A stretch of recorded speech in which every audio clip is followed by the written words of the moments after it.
Escreve isso, diz o Filho de Deus, que tem os seus olhos como chama de fogo, os pés semelhantes a latão reluzente. Eu conheço as tuas obras, a tua caridade, o teu serviço, a fé e a tua paciência, e que as tuas últimas obras são mais do que as primeiras. Agora, capítulo 3, quinta carta. Ao anjo da igreja que está em Sardes, escreve: isto diz o que tem os 7 Espíritos de Deus e as 7 estrelas. Eu sei as tuas obras, que tens o nome de que vives e estás morto. Sê vigilante e confirma os restantes que estavam para morrer, porque não achei as tuas obras perfeitas diante de Deus. Agora, sexta carta, ao anjo da igreja de Filadélfia. E ao anjo da igreja que está em Filadélfia, escreve: isto diz o que é santo, o que é verdadeiro, o que tem a chave de Davi, que abre e ninguém fecha, e que fecha e ninguém abre. Eu sei as tuas obras, eis que diante de ti pus uma porta aberta e ninguém a pode fechar. Tendo pouca força, guardaste a minha palavra e não negaste o meu nome. Amém. Agora a sétima carta à igreja de Laodiceia. E ao anjo da igreja que está em Laodiceia, escreve: isto diz o Amém, a testemunha fiel e verdadeira, o princípio da criação de Deus. Eu sei as tuas obras, que nem és frio nem quente. Oxalá foras frio ou quente. Assim como és morno e não és frio nem quente, vomitar-te-ei da minha boca. Amém. Bondoso Pai Celestial, pedimos ao Senhor a tua graça, pedimos ao Senhor que o Senhor venha nos ungir aqui nesta manhã, nós possamos abrir a tua palavra e o Senhor falar conosco através da revelação, para que nós possamos sair daqui melhores do que nós entramos. Tudo que seja para o bem, para cooperar para o bem daqueles que te amam, porque a tua palavra diz que tudo coopera para o bem daqueles que amam a Deus. Assim ajuda nós, que nós possamos sair daqui melhores cristãos do que nós entramos. E nós possamos sair daqui nesta manhã com o nosso coração, Senhor Deus, rejubilando, com o nosso coração como aqueles 2 discípulos do caminho de Emaús. Ajuda-nos, Pai. Aviva a tua obra em nossos corações. Aí é o verdadeiro avivamento. O avivamento que acontece em nossas almas, no nosso espírito, no nosso ser. Ajuda nós, Senhor Deus, e alimenta-nos com a água da vida, com o pão da vida. Amém. Em nome do Senhor Jesus Cristo. Amém. Amém. Graças a Deus. Então, as eras da igreja, né? Então, as eras da igreja é muito importante, irmãos. Por que o profeta, Deus enviou um profeta para nos trazer a revelação das eras da igreja? Tudo que está na Bíblia tem que ser cumprido. Nós sabemos isso, não é, irmãos? Toda a palavra de Deus tem que se cumprir. Nada pode ficar sem cumprimento antes da vinda de Cristo. Tudo que haveria de se cumprir tem se cumprido e está se cumprindo, e as últimas coisas que ainda restam cumprir serão cumpridas. Porque Jesus não pode voltar, irmão, antes que toda a palavra dele esteja cumprida. Toda a palavra tem que ter cumprimento, tá certo? Todas as profecias têm que se cumprir.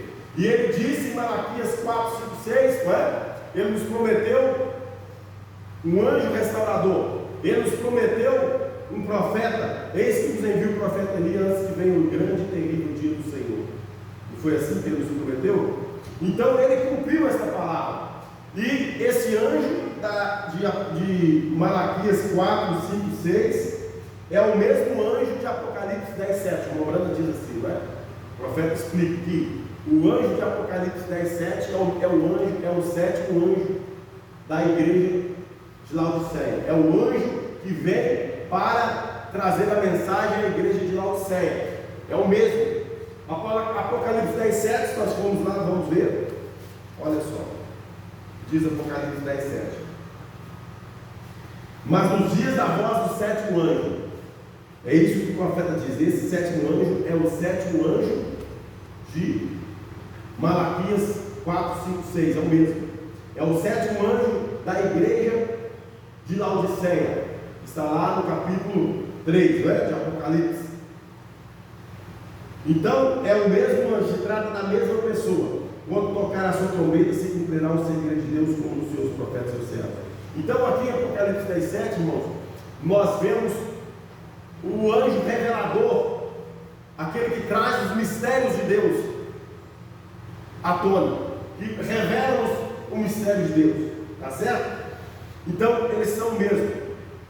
E tudo que tinha que se cumprir, tem se cumprido, já se cumpriu, tem se cumprido e ainda vai se cumprir.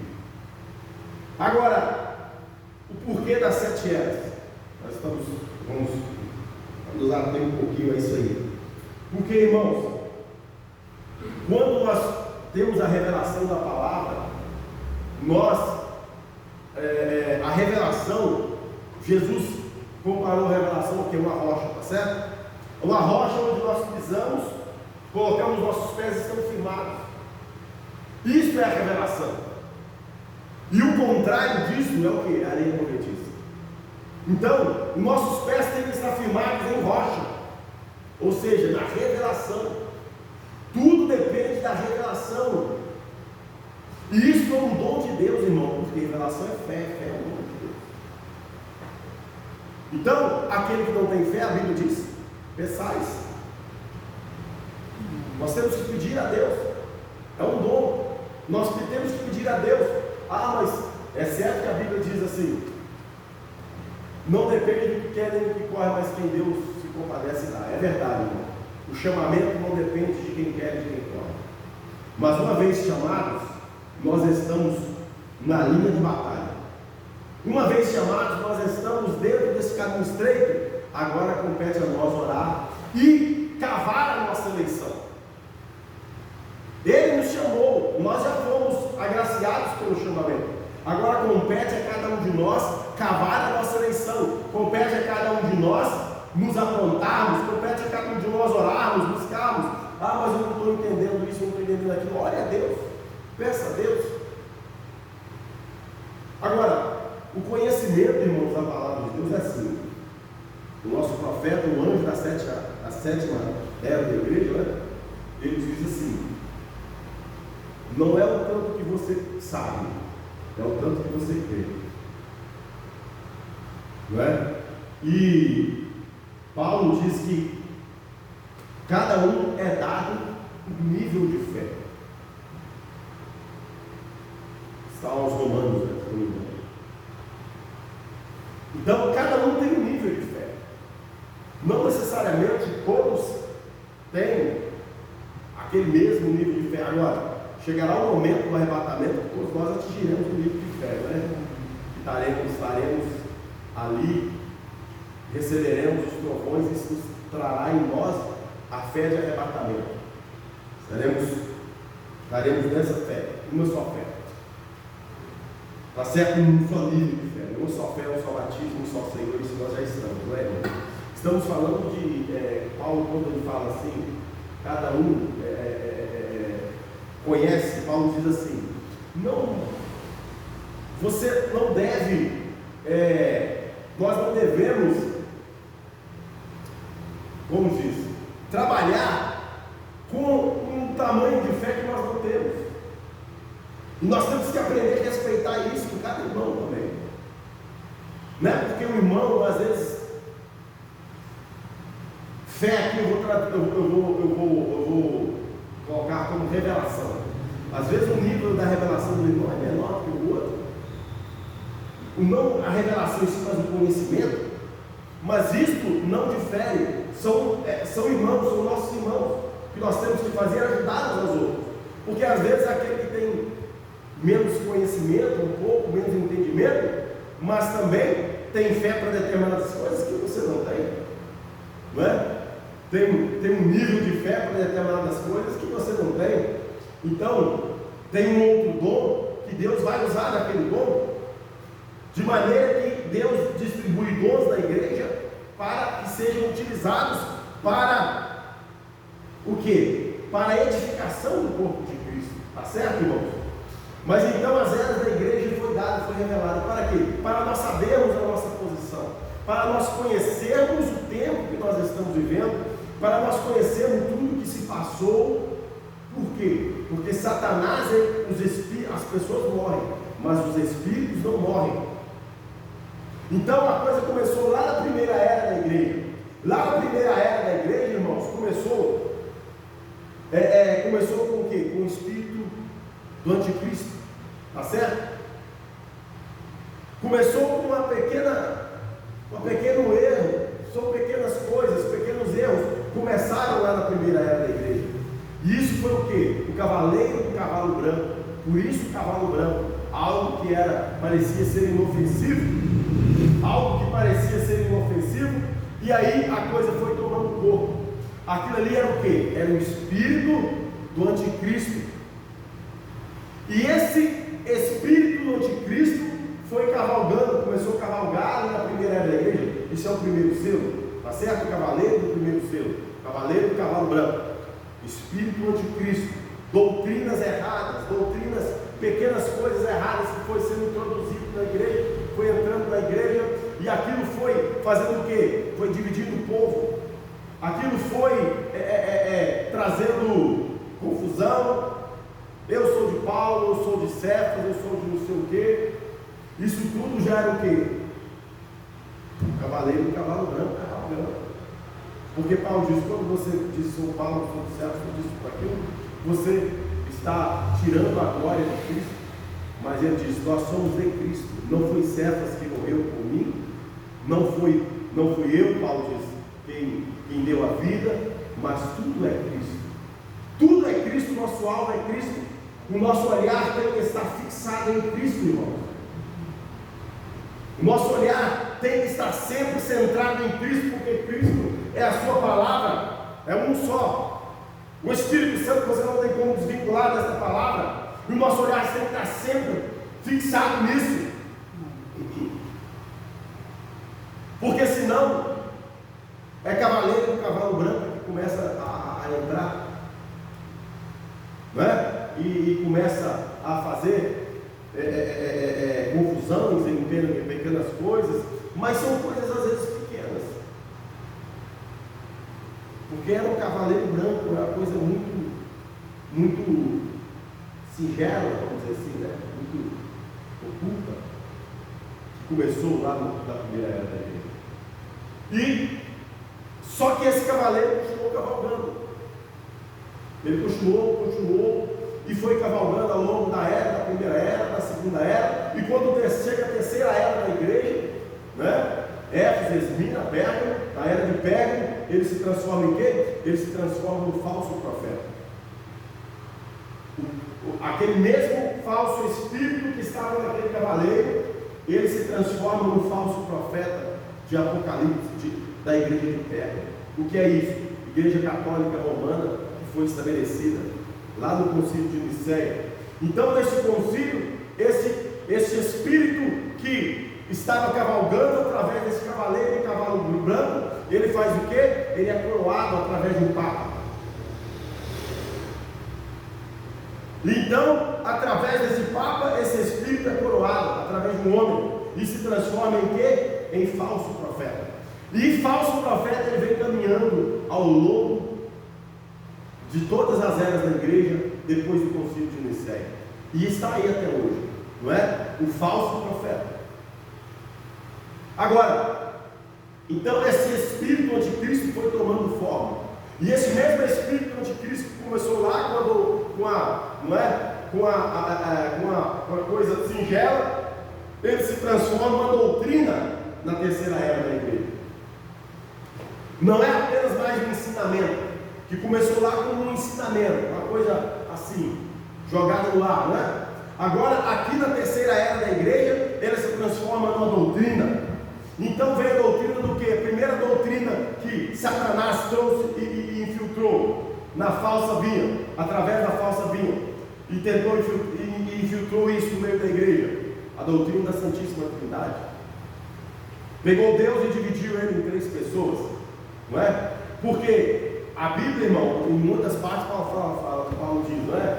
Então que a graça e a paz do nosso Senhor Jesus Cristo, de Deus Pai, esteja convosco e tudo. E eles pegaram tudo isso como se fosse base para dividir Deus em três pessoas, né?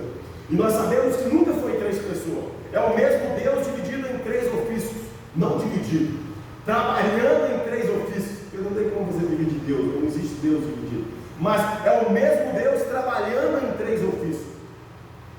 É um só Deus que que ele é pai, ele é filho, ele é pai da criação, ele é filho quando ele criou aquele corpo que habitou nele, e ele é Espírito Santo quando ele vem habitar em mim, vem habitar em você, quando ele vem fazer a obra dele, até que Jesus volte. Então, é a obra do Espírito Santo, mas sempre a mesma pessoa. E eles pegaram isso e fizeram o quê? E fizeram aquela confusão e colocou a Santíssima Trindade, e colocou Deus sendo como se fosse três pessoas, e isso quebra. Irmãos, essa é, vamos dizer, é a principal base da Bíblia, é a base principal bíblica, como um todo. A Bíblia toda era escrita mostrando quem? Mostrando Jesus, Jesus o tempo todo. A Bíblia de Gênesis a Apocalipse, ela nos mostra Cristo. Lá em Gênesis, quando Adão e Eva pecou, o que Deus faz? Deus mata aquele cordeiro. Que era aquele cordeiro, meu irmão? Era um tipo de Cristo morrendo por mim, morrendo por você. Então era a Bíblia já prefigurando a Cristo. Sempre foi Cristo. E em todos os livros, se você pegar, levantou então em Êxodo o grande profeta Moisés. E Moisés era um tipo de Cristo. Deus ia matar aquele povo no deserto. O que Moisés fez? Senhor, se o Senhor vai matar esse povo, mata primeiro a mim. E aí irmão Brando disse que ele ficou muito pensativo. Como pode? Moisés, se Deus ia matar aquele povo todo, Moisés, um homem pecador, né? Como eu, como você, sujeito às mesmas paixões, porque o único que foi sem pecado foi Jesus, né? E como ele pôde segurar? Mas aí vem a revelação e mostra que ele era o tipo de Cristo. Ali não era simplesmente Moisés, era Cristo em Moisés. Amém? Cristo em Moisés, intercedendo por aquele povo, orando por aquele povo, pedindo e clamando por aquele povo. Então, tudo na Bíblia, ela nos mostra o quê? Tudo na Bíblia, meu irmão, é para nos mostrar um só Deus, um só Senhor. Essa é a base principal da Bíblia. Por quê? Porque senão a pessoa se torna idólatra. Por isso que eu estou usando esse termo, eu estou dizendo isso, irmão. Que para mim a principal base bíblica é essa. Essa é a principal, vamos dizer, essa é a base mais fundamental bíblica. Ouve, ó Israel, eu sou o Senhor teu Deus, e fora de mim não existe outro Deus. Porque se nós, meu irmão, se a pessoa se desprende disso, ela se torna um idólatra. Se ela for para qualquer outra doutrina, a não ser servindo o único e verdadeiro Deus, ela se torna idólatra, ainda que seja um Deus dentro do cristianismo. Porque, meu irmão, se você pegar a Bíblia e isolar algum parágrafo, isolar alguma coisa da Bíblia, você faz uma coisa que é verdadeira algo falso. Você faz se tornar anticristo. O que a Igreja Católica Romana fez? O pecado da Igreja Católica Romana, o principal pecado da Igreja Católica Romana é a idolatria, feitiçarias. Mas o que ela faz? Ela vai lá e Roma adorava o Deus Sol, o Deus Lua, Vênus, Júpiter. Então, tudo rodava em torno de três pessoas, lá em Roma, para você ver como é que Satanás ele é astuto, irmão. Tudo lá em Roma já rodava no redor de três pessoas. Isso vem, o profeta vem mostrando isso nas eras da igreja. Você está lá nas mensagens das eras da igreja, o profeta vem explicando isso, que essa idolatria, ela vem desde lá da Torre de Babel. Ela começou lá na Torre de Babel, quando os homens levantaram aquilo ali, Nimrod, né? Levanta aquela torre, e Deus destrói aquela torre, que é a confusão de línguas. Ali eles começaram uma grande idolatria já, e aí o povo começou a adorar o Deus Bel, na realidade que tudo era a pessoa de Nimrod. E aí vai para uma nação, quando vai para outra nação, aquele Deus muda de nome, mas é o mesmo espírito, Deus Nino, aí Deus não sei o que lá, é Astarote, né? E vai mudando de nome, mas sempre girando ao redor de três deuses. E Roma adorava ao Deus Sol, né? Deus Lua, Júpiter. Então, sempre ao redor de três deuses. Havia isso lá desde os povos primitivos, que é o espírito de Satanás já. Por quê? Porque Satanás não cria nada, ele Satanás, o único poder dele é copiar. Ele não tem poder para criar. Então, aquilo ali já era o que? Já introduzindo algo do paganismo ali, já era o próprio paganismo. Mas quando chega isso em Roma, que a igreja em Roma cai através do Concílio de Nicéia, Satanás introduz isso literalmente na igreja. Só que Satanás não enganaria aqueles cristãos se chegasse para assim, agora a partir de hoje o Deus de vocês é o Deus Sol, Deus Júpiter, né? Aí ele vem e coloca Maria como intercessora, Pedro como o Papa da igreja, e assim vai. Ela começa a introduzir o quê? Ela foi lá e pegou pessoas idólatras lá para colocar, ou pessoas pagãs? Não. Ela pegou figuras do cristianismo, pessoas cristãs verdadeiras. Maria foi uma cristã verdadeira. Ela foi cheia com o Espírito Santo. Pedro foi um cristão verdadeiro e ele teve o papel dele. A ele foi dada a chave do reino, as chaves do reino dos céus, a chave do reino dos céus. Está certo, irmão? Jesus disse para ele. E ele abriu essa porta lá no dia de Pentecostes. Então, nós vejamos bem, irmão, que Jesus, a palavra de Deus sempre apontou para Cristo, sempre apontou para uma pessoa que foi Cristo. E uma só pessoa. Deus é um só. Essa é a base fundamental. Certo, irmão? Essa é a principal revelação, vamos dizer assim, se podemos alegar um pouco como principal, né? Porque tudo é importante, mas isso aí é o fundamento que esse profeta nos trouxe, para tirar nós da idolatria. Amém. Para que nós não sejamos um povo pagão, idólatra, adorando três deuses, adorando algo que é irreal, que é impuro, algo que não é verdadeiro. Para isso o nosso profeta veio, tá certo, irmão? Para nos trazer isso.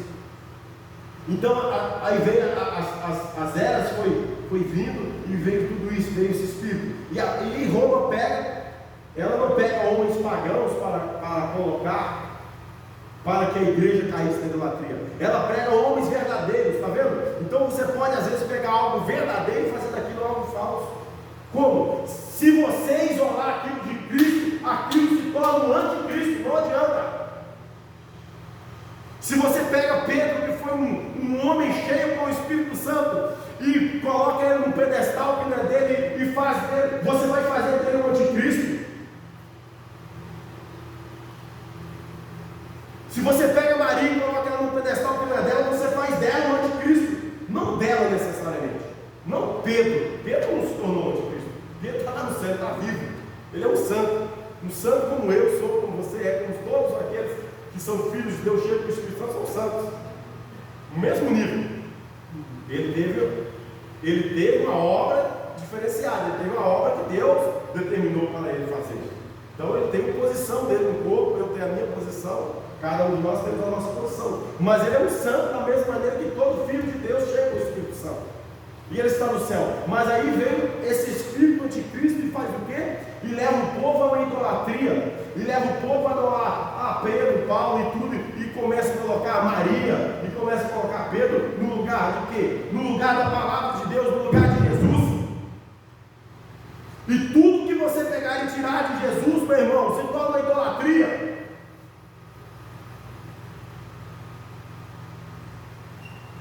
Aí, a gente pode aprofundar mais. Olha, você pode pegar uma mulher que vista corretamente do pé do alto da cabeça até a ponta dos pés. Toda correta no seu vestimento. E ela está sem Cristo. O que vai adiantar esse vestimento para ela? Se ela morrer naquela situação, não vai adiantar nada. Está vendo, irmão? Por quê? Porque é Cristo o tempo todo. É Jesus o tempo todo, é Cristo. É Cristo na pessoa que fazendo ela obedecer a palavra de Deus, fazendo a mulher ser santa. Isso faz parte do Evangelho. Isso faz parte. Isso, uma cristã tem que agir dessa maneira, mas com Cristo, não sem Ele. A salvação pertence a Ele, é a pessoa dele. A salvação é Ele.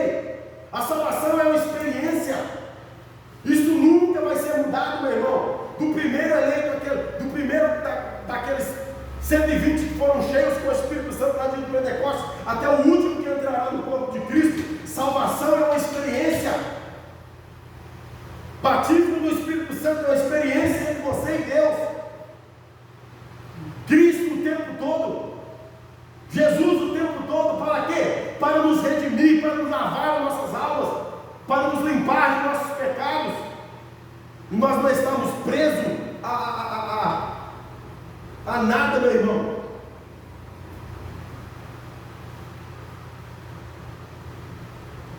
Por isso que nosso pastor sempre pregou o batismo do Espírito Santo, né, irmão?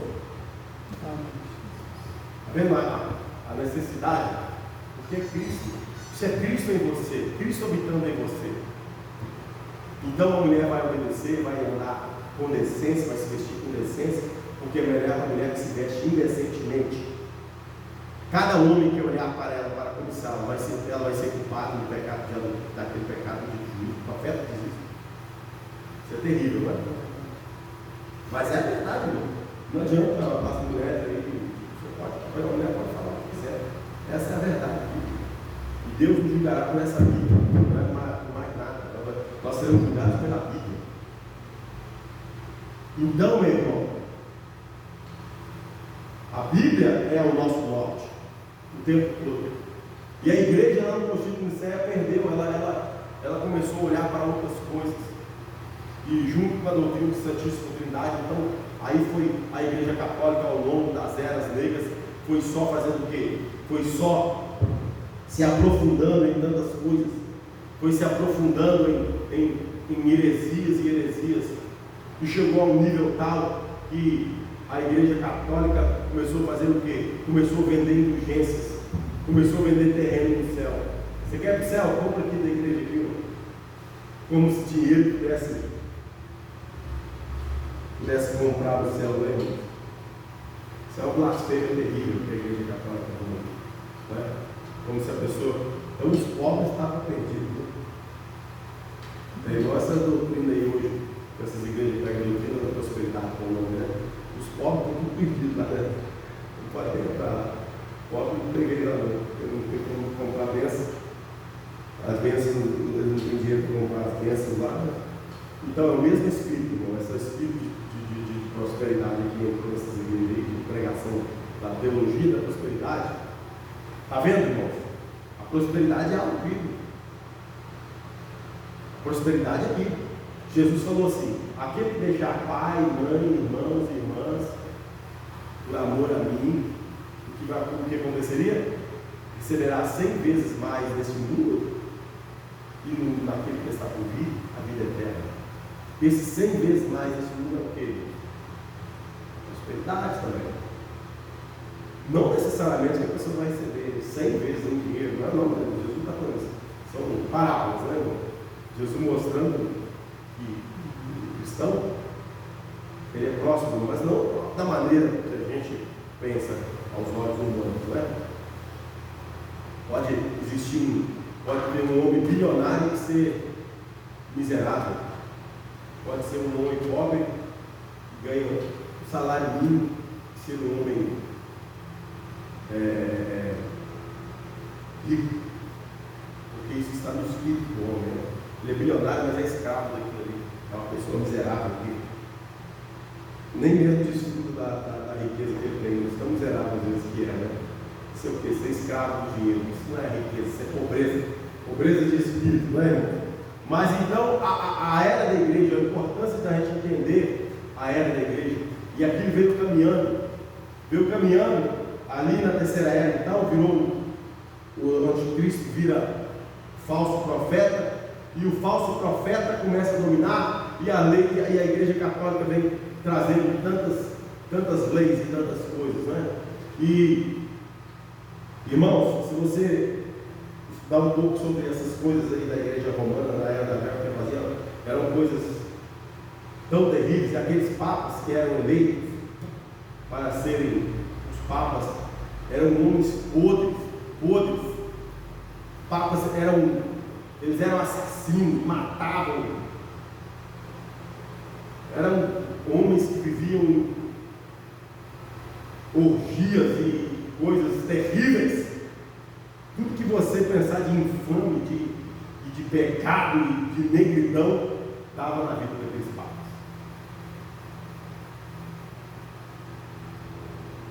Essa é a situação que chegou à igreja de Roma, né?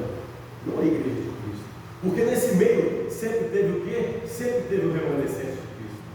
Sempre teve, porque da mesma maneira que se levantava aqueles cavaleiros, levantou o cavaleiro do cavalo branco, Deus envia o que para a igreja? Deus envia o espírito do leão para combater o espírito do anticristo. O leão é o quê? O leão é aquele que vence, é aquele que derrota todo inimigo. O leão é aquele espírito da primeira igreja, que começou lá na primeira igreja, para combater o cavaleiro do cavalo branco, ao ponto do profeta dizer: olha, se Paulo levantasse na primeira era da igreja, e levantasse algo que era inescriturístico, que era contra a palavra dele mesmo, a igreja primitiva não aceitava.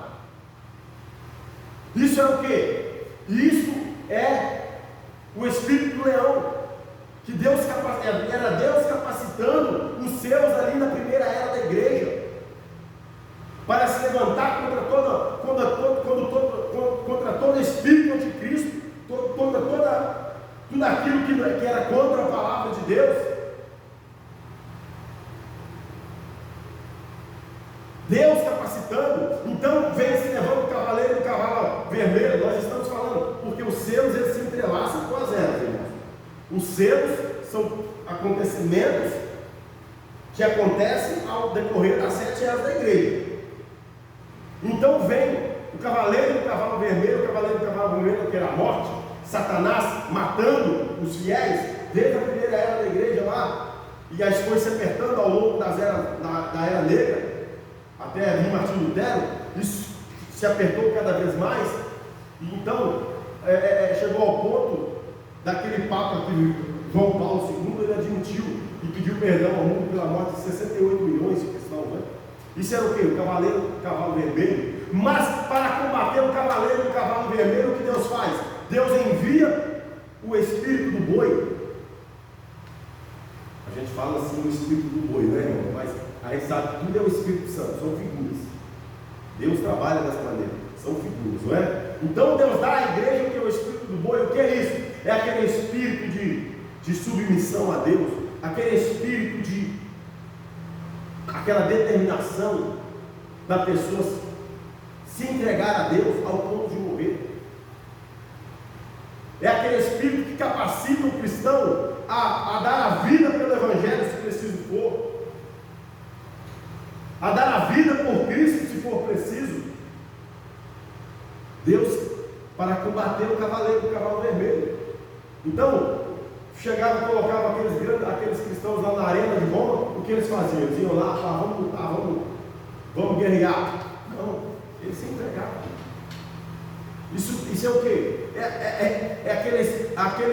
É a capacidade que Deus deu a ele, esse espírito, essa capacidade de descansar em Deus, mesmo na morte, de descansar em Cristo, de confiar nele, de colocar ele como o absoluto de suas vidas, mesmo estando na hora da morte, e saber que nós temos algo maior do outro lado. Meu irmão, a morte é apenas uma porta, é apenas uma porta. Satanás não pode fazer muito, a única coisa que ele pode fazer é matar esse corpo. Nosso espírito, nossa alma foi comprado e redimido pelo sangue de Cristo. Então ali do outro lado nós temos o nosso lugar, o nosso galardão nos esperando. E aqueles cristãos receberam esse espírito, o espírito do boi, para isso, para serem fortalecidos e darem as suas vidas, se preciso, quando era preciso, pelo Evangelho, e se tornaram mártires. E morriam o quê? Morriam cantando, né? Olha Policarpo. Policarpo, ele foi, meu irmão, ele foi colocado numa estaca para ser morto numa fogueira. Prenderam, amarraram as mãos dele numa fogueira. E quando foram prender ele na casa, os cristãos, os soldados da vida, e falou com ele: vamos, foge, Policarpo, você tem que fugir, você é Deus colocou você como nosso pastor aqui, e você vai fazer muita falta para nós. Nós vamos ficar, a gente morre, quem tiver que morrer, mas você não pode morrer, você tem que fugir. Policarpo disse: não, eu não vou fugir eu não vou fugir como um covarde, não vou fazer isso. Deus é poderoso, se você quiser me livrar, senão eu morrerei. Ele era, os historiadores chamavam, diziam, ele era um homem muito íntegro, muito justo ter que fugir ou ter que falar qualquer coisa.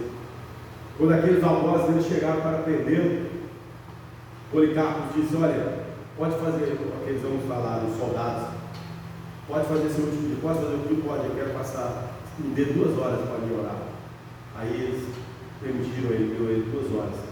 E ele disse que até os soldados ficaram constrangidos com a oração do Policarpo. Ele orou por todos aqueles que ele conhecia, todos os irmãos, e orou até pelos seus inimigos, pelos seus algozes. Mas Deus concedeu ele aquele momento. E aí pegaram ele, não amarraram ele, não precisa amarrar não, não precisa fazer nada não, é só vocês falar onde que eu vou. E ele foi, chegou na fogueira, colocaram ele na fogueira e colocaram o Policarpo naquela estaca. E aí o fogo fugia dele. O fogo vinha, a chama vinha e fazia assim, fugindo dele, ele não morria. E ele amarrado com as mãos, e aquele começou a deixar os algozes dele ficar, todo mundo começa a ficar, porque essas coisas deixam o ímpio louco, deixam o ímpio em estado de loucura. Como é que pode um negócio desse? Esse é um luxo mesmo, não é isso, é aquilo. E o fogo fugia. E sabe como é que eles morreram? Ele estava na estaca para morrer do fogo, e aí teve que ver um e dar uma lançada nele, né? Enfiou a lança nele para poder correr, porque o fogo não consumia ele. E aí depois que matou ele, enfiou a lança nele, aí então ele queimou, o corpo dele foi queimado, e mesmo assim aqueles que estavam presentes viram uma pomba sair de dentro dele e voar. Então o que é isso, irmão? É Deus capacitando os seus filhos, Deus dando aos seus filhos o espírito do boi. É estranho dizer assim, né? Na Bíblia fala assim, né, irmão? Essa capacidade, não é? Capacidade de morrer pelo Evangelho. E aí a coisa caminha, vem o Espírito, vem o terceiro cavaleiro, que é cavaleiro do cavalo negro. O que foi o cavaleiro do cavalo negro? O cavaleiro do cavalo negro foi aquele cavaleiro que trouxe, que fez o quê? Fez a Igreja Católica Romana, dominou a história nesse período, dominou tudo, dominava a igreja, dominava a ciência, dominava tudo. Igreja Católica Romana dominava tudo. Esse foi o período negro. Então lá, porque diz lá no terceiro selo, e não, a Bíblia lá no terceiro selo fala o quê? Fala sobre comércio, sobre venda, sobre aquela coisa de fazer venda, de fazer do Evangelho um comércio, mas não toqueis no azeite e no vinho. Então lá no cavaleiro, lá no terceiro selo fala 2 medidas de trigo, portanto, 2 medidas de cevada. Quando usa esse termo, está falando sobre o quê? Sobre o que a Igreja Católica fez. O que ela fez? Ela transformou o Evangelho em comércio. E ela comercializava tudo, as bênçãos, as orações, as vendas de terreno no céu. Isso era o quê? Era o cavaleiro do cavalo preto, do cavalo branco. Mas para combater aquele cavaleiro do cavalo negro que Deus envia o Espírito do homem, que é o quê? O Espírito da sabedoria. E aí Deus levanta Martinho Lutero, e aqueles grandes homens que viveram até antes de Martinho Lutero, porque Deus fala lá a carta à igreja de Tiatira, que esse foi desenrolou na 4ª era, as tuas últimas obras são maiores do que a primeira. O que era isso? Aqueles grandes homens que Deus levantou um pouco antes de Martinho Lutero, mas que a igreja de Roma matou ainda. Jerônimo Savonarola, João Hus, foram grandes homens de Deus, foram grandes mensageiros de Deus que Deus levantou para quê? Para combater o cavaleiro do cavalo negro, que se levantou fazendo do Evangelho comércio, e fazia de tudo comércio. Isso era o cavaleiro do cavalo negro, ao ponto que tudo se tornou uma escuridão total. Mas Deus envia o Espírito do homem para combater esse espírito, está vendo? Porque, meu irmão, Deus nunca deixou de capacitar os seus filhos. Deus nunca deixou de capacitar os seus filhos para nenhuma prova que Ele envia. E Deus, meu irmão, hoje Deus tem nos enviado provas, Deus tem permitido provas, olha o mundo que nós estamos vivendo. Se você for olhar, meu irmão, se nós formos olhar com os olhos naturais, Se você olhar para o mundo hoje, como é o mundo hoje, você fica desesperado, porque você não vê esperança. Você não vê esperança para essa nova geração, não tem esperança, irmão. É impossível hoje você controlar a tecnologia com seus filhos. Você luta, e tem que continuar lutando mesmo. Não estou dizendo, não podemos largar a espada. Tem que ser as duas armas, as duas partes. Mas, meu irmão, com tudo isso, Deus envia um escape para os seus. Ele tem que enviar, porque senão ele estaria quebrando a sua palavra. Amém, Jesus. Com todos os problemas que existem nesse mundo, com todos os problemas que vêm sobre nós, Deus nos envia um escape. Ele nos dá o espírito da sabedoria, para que nós possamos entender, para que nós possamos compreender e fazer o que? E orar em cima daquilo. Amém. Não existe, meu irmão, aos olhos humanos, não existe esperança para esses jovens, dada a tanta coisa aí. Mas eu vou te dizer, aos vossos olhos, mas aos olhos de Cristo, eles se for cheios do Espírito Santo, eles estarão salvos, usufruirão da graça de Cristo da mesma maneira. E eles serão capacitados para lidar com tudo isso. Por isso que cada jovem é o quê? Ser cheio com o Espírito Santo. Meu irmão, não pode sair, não pode tirar o foco. Nós conhecemos a palavra é pregada, mas a única coisa que vai capacitar o jovem a obedecer essa palavra é ser cheio com o Espírito Santo.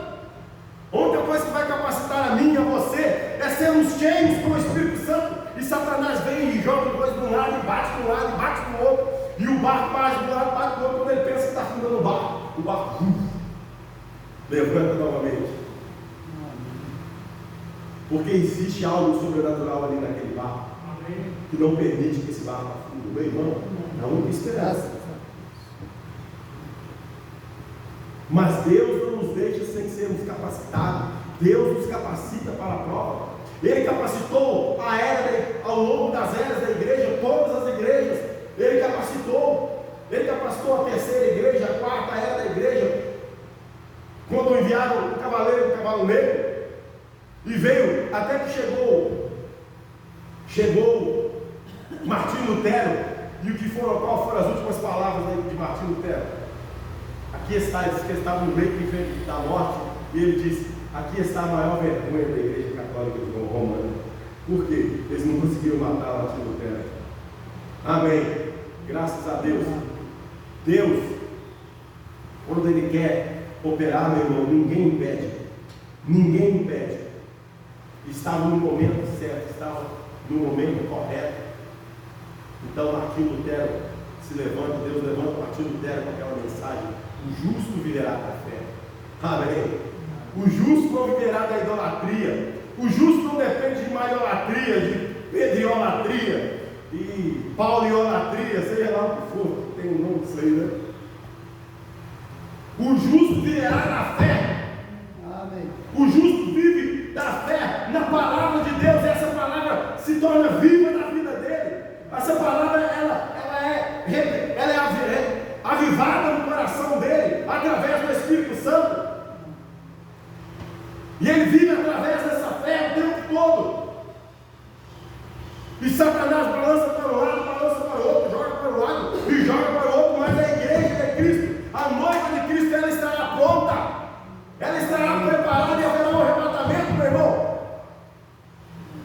E Satanás tentou de todas as maneiras ao longo das eras da igreja, até que chegou a nós, não é? Nessa última era. E Satanás envia o quê? Envia o cavaleiro e o cavalo amarelo.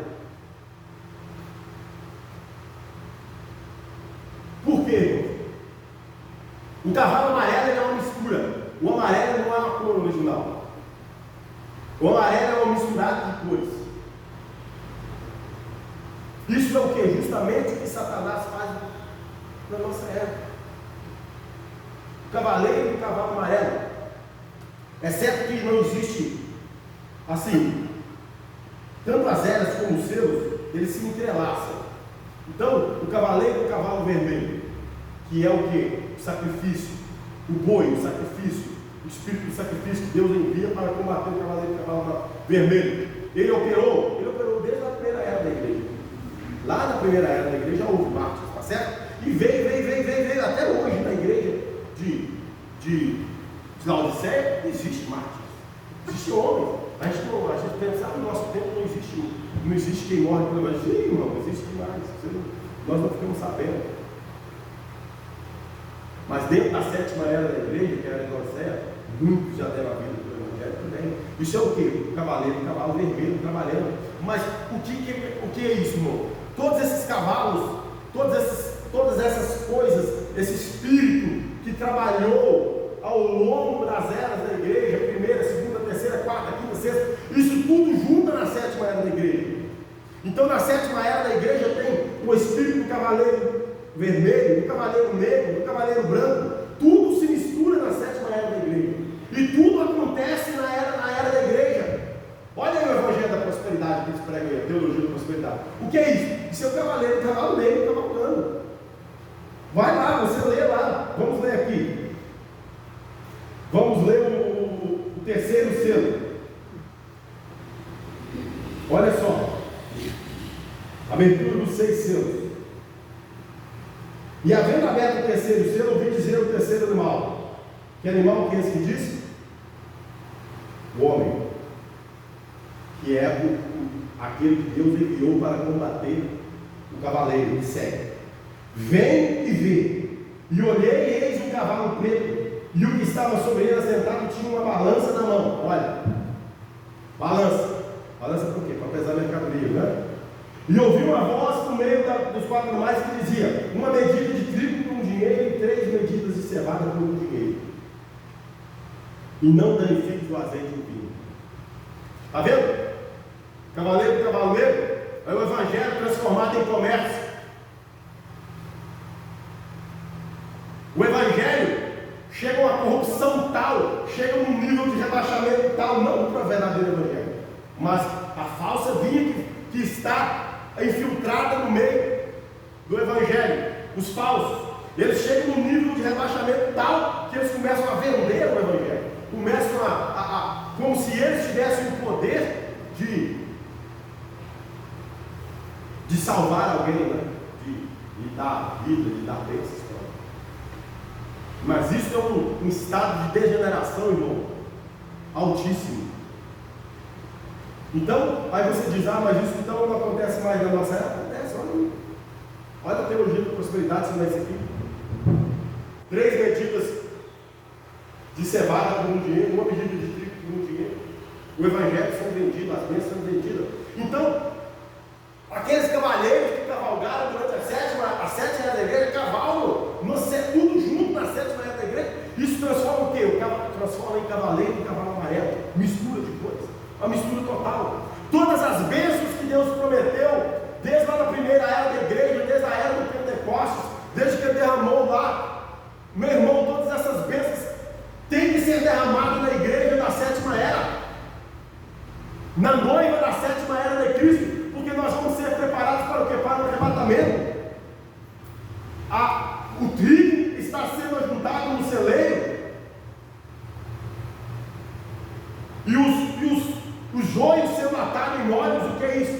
Os joios atados em molhos.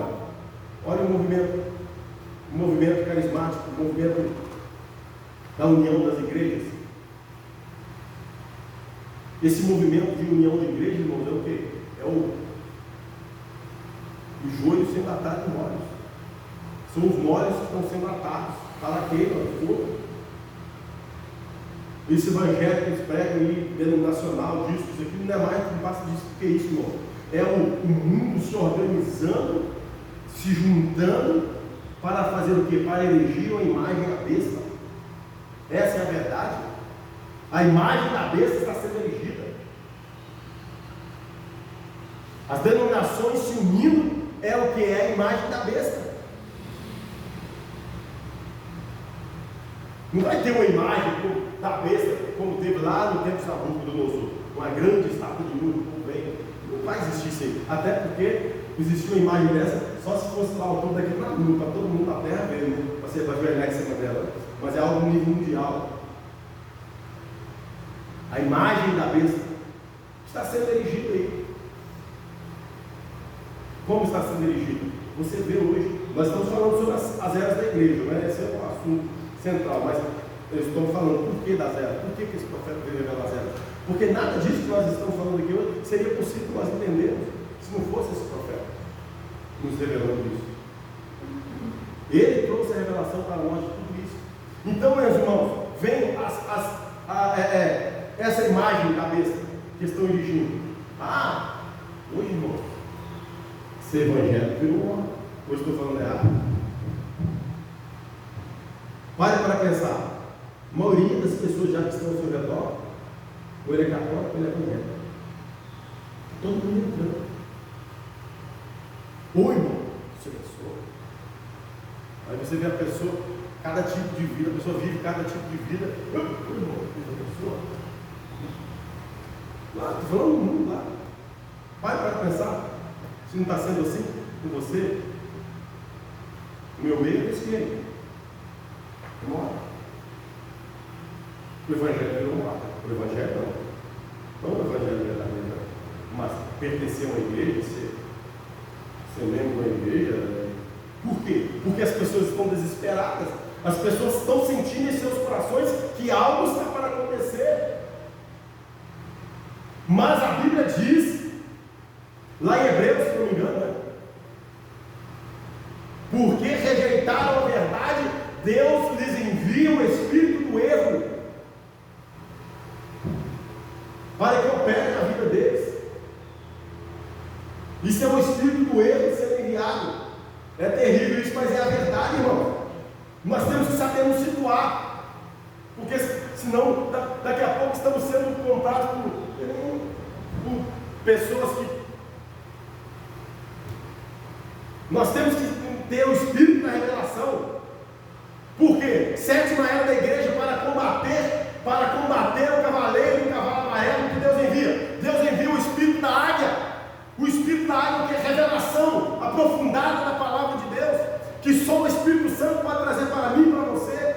Porque Jesus disse naquele tempo aqui, se fosse possível, até os eleitos seriam enganados.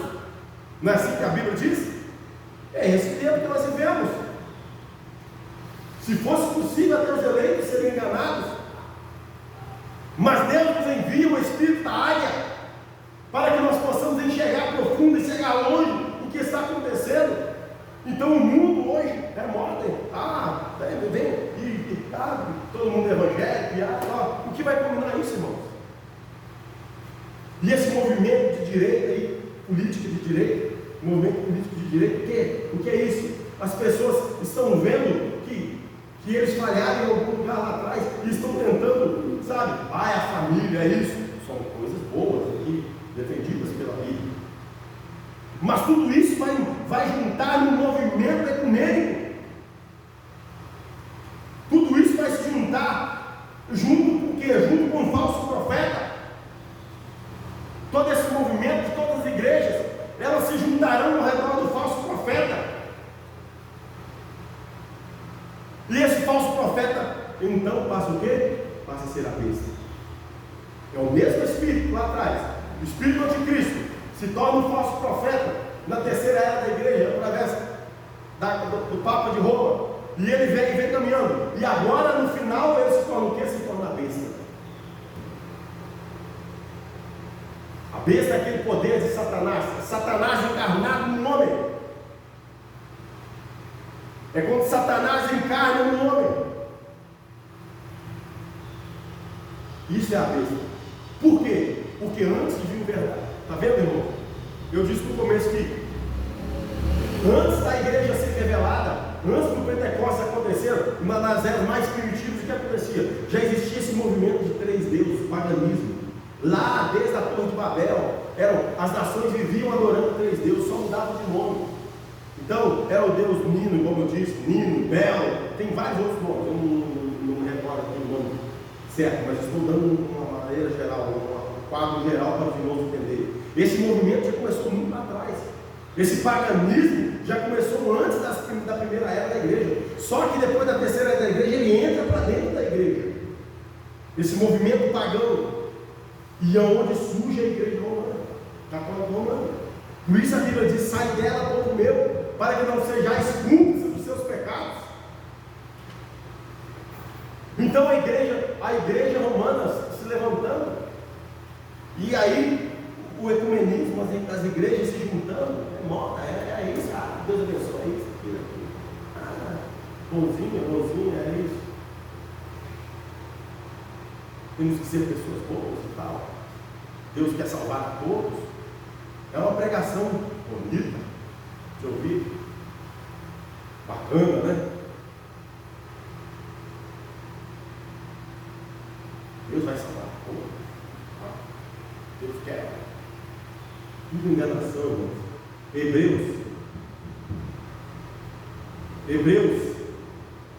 Hebreus 6, se não me engano, né? O espírito do erro, a operação do erro, porque não creram na verdade, nos permite para que se juntem em tudo isso aí. Por quê, irmãos? Porque o verdadeiro Evangelho, o Espírito Santo, ele está se unindo ao redor da sua noiva. Não existe mais tempos, não temos mais tempo. O profeta diz para grandes avivamentos mundiais, que vai varrer o mundo, vai, como foi os movimentos desses grandes homens de Deus, muitos, cada um desses trouxe um grande avivamento para o mundo, milhares, milhões de pessoas foram salvas,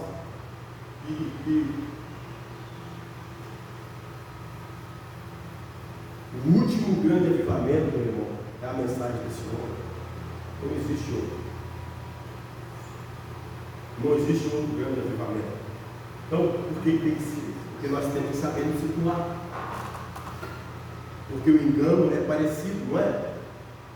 Com a verdade. Então nós temos que saber nos situar. O que resta hoje? Então o que resta hoje? O verdadeiro Evangelho. O verdadeiro Evangelho está funilando de quem? No verdadeiro cristão. Naquele que vive a mensagem para o seu dia, para o seu tempo. Naquele que se dedica a esta palavra, que se dedica a esta mensagem, até ser cheio com o Espírito Santo, é selado para o dia da redenção, com o batismo do Espírito Santo. Meu irmão, vai chegar um momento que esse Evangelho só ficará nesse. Está chegando aí.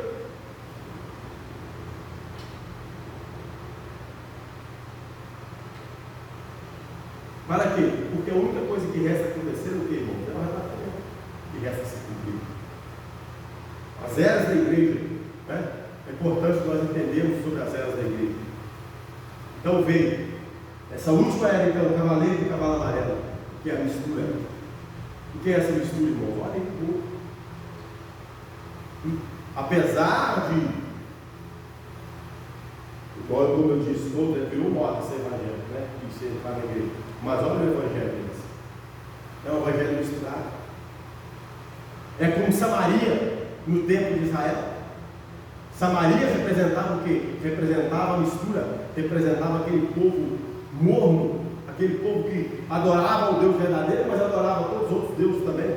Então as pessoas hoje estão entrando para dentro da igreja, mas o quê? Elas adoram a Deus, pelo menos com as bocas, mas adoram o mundo também. Elas querem viver no mundo, querem praticar as coisas do mundo, como o mundo oferece, e não tem nada disso as condena.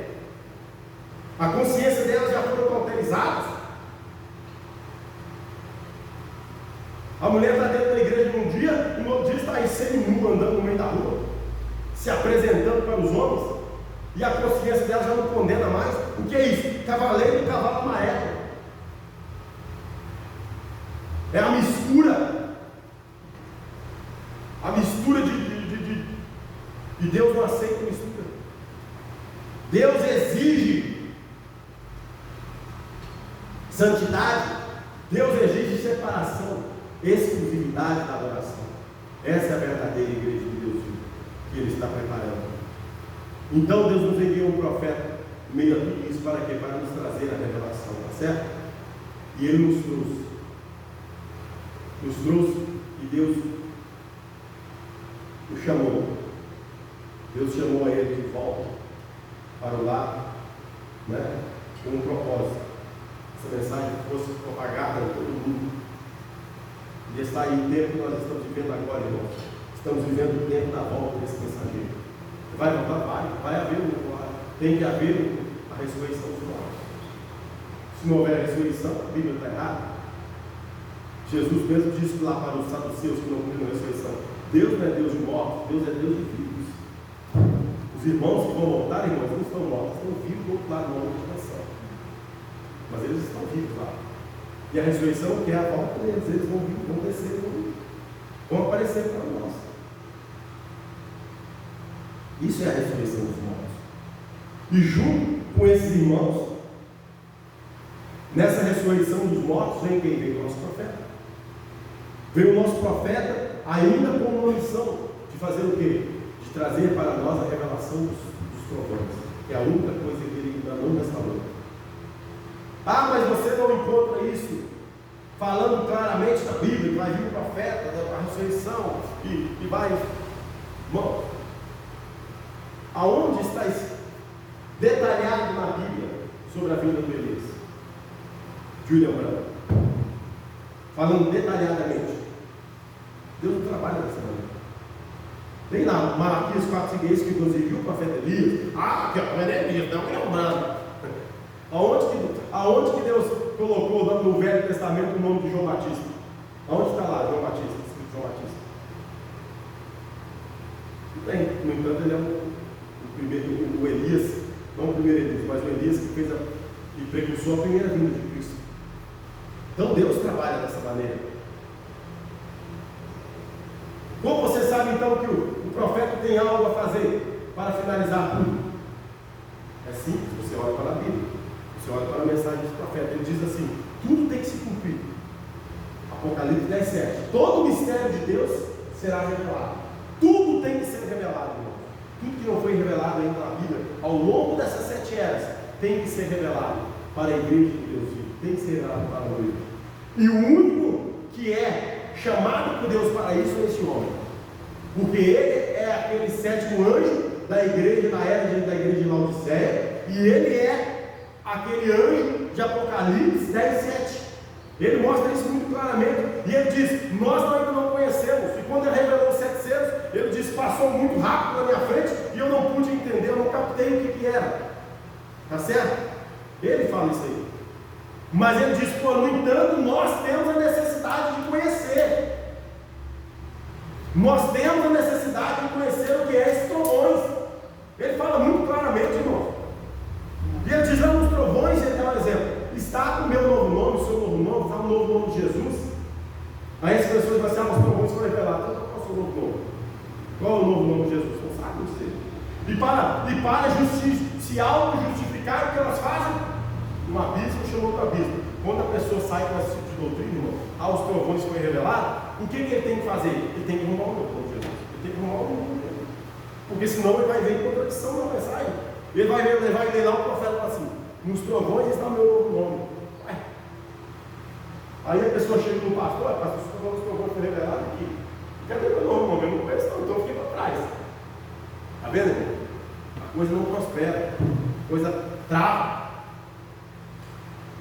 É muito simples de você ver. O profeta diz: quando você pega todos os apanhados da mensagem, você vê pela Bíblia, pela mensagem, que os trovões não foram revelados. E ele diz que tem necessidade de ser revelado. Então por que ele vai voltar para revelar? Porque ele ele é aquele anjo, aquela estrela que está nas mãos de Jesus, que é capacitado, que foi dado para isso. Para o quê? Para revelar os mistérios de Deus.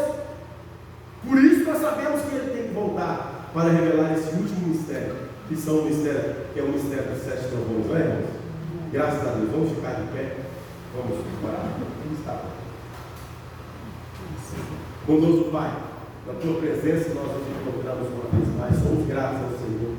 Oramos ao Senhor. Levamos a nossa voz ao Senhor para agradecer ao Senhor pela manhã que o Senhor nos abençoou aqui, Jesus, com a tua palavra. Muito obrigado, Jesus. Amém. O Senhor nos permitiu estar na tua casa para te louvar, para te adorar. O Senhor nos permitiu estar na tua casa, Jesus, para que nós pudéssemos apresentar ao Senhor o nosso culto racional. Pedimos que o Senhor possa, Jesus, fazer florescer no coração de cada um dos meus irmãos essa palavra. Amém. São palavras que nós já conhecemos, mas que nós temos que estar sempre relembrando. Amém. Para nós sabermos nos situar, para nós sabermos nos posicionar, para nós sabermos viver neste mundo em que nós vivemos, reconhecer o tempo em que nós estamos vivendo. Assim a vida nossa. Toma-nos em tuas mãos. Aviva a tua obra em nossos corações, Pai. Dê a vitória que cada um precisa, Jesus. Seja doenças e enfermidades, seja vitória contra o pecado, contra o mal. Em nome do Senhor Jesus Cristo, depressão, opressão maligna, nós repreendemos em nome do Senhor Jesus Cristo. Amém. Repreendemos as nossas vidas. Amém. Pai, pedimos a bênção do Senhor para todos nós, para cada um dos teus filhos, para cada um que pertence a essa noiva maravilhosa, essa noiva do último dia. Amém, Jesus. Estamos vivendo em dias difíceis, Senhor. Abençoa o teu povo, abençoa a tua noiva, abençoa a tua igreja, Jesus. Amém. Renova o poder do teu povo, renova a fé, Senhor. Renova, Senhor Deus, em cada coração, Jesus, o primeiro amor pela tua palavra, o primeiro amor pelo Senhor, o primeiro amor pelo seu nome. Amém. Aviva a tua obra, Jesus, em nossos corações, aviva o teu povo. Graças a Deus, Jesus. Dê-nos o Espírito da sabedoria, Amém. dê-nos o Espírito da Graças a revelação. Deus, Jesus. Pai, abençoa o nosso pastor, Amém. aviva o coração dele, renova ele, Jesus. Amém. Renova a mente dele, renova na vida dele a revelação da tua Amém, palavra, Jesus. renova no coração dele a unção do Espírito Santo, Amém. em nome do Senhor Jesus Graças a Cristo. Deus. Nós pedimos essa bênção para ele, Amém, pedimos para Jesus. ele, É verdade. passou mal, Jesus, esses dias, abençoa ela, recupera a saúde dela, Jesus, em nome do Senhor Jesus Cristo. Pai, una todos nós, Senhor, una nós, Senhor Deus, em amor. Una, Senhor Deus, a todo o teu povo, a toda a tua noiva, aqueles que estão longe, que nós não conhecemos, mas o Senhor conhece cada um. É uma união espiritual, que nós estejamos unidos em amor, em torno da tua palavra, em torno dessa mensagem que o Senhor nos trouxe através da voz do sétimo anjo. Abençoa o nosso irmão José Brando, nos Estados Unidos, com todos, com a filha do nosso profeta, que ainda é viva também, com os netos, com os bisnetos. Amém. Senhor, a família do nosso profeta seja abençoada. Salva, Jesus, aqueles que ainda não são salvos, em nome do Senhor Jesus Cristo. Graças Abençoa a tua palavra, Senhor Deus. Graças Em nome do Senhor Jesus Cristo. Nós assim apresentamos os nossos pedidos, apresentamos nossos agradecimentos também ao Senhor nesta manhã, em nome do Senhor Jesus Cristo. Amém. Graças a Deus. Deus abençoe a todos os irmãos, em nome de Jesus. Está encerrado, né?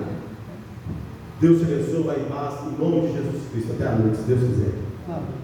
Graças a Deus. Leva tu contigo o nome de Jesus o Salvador. Este nome dá consolo.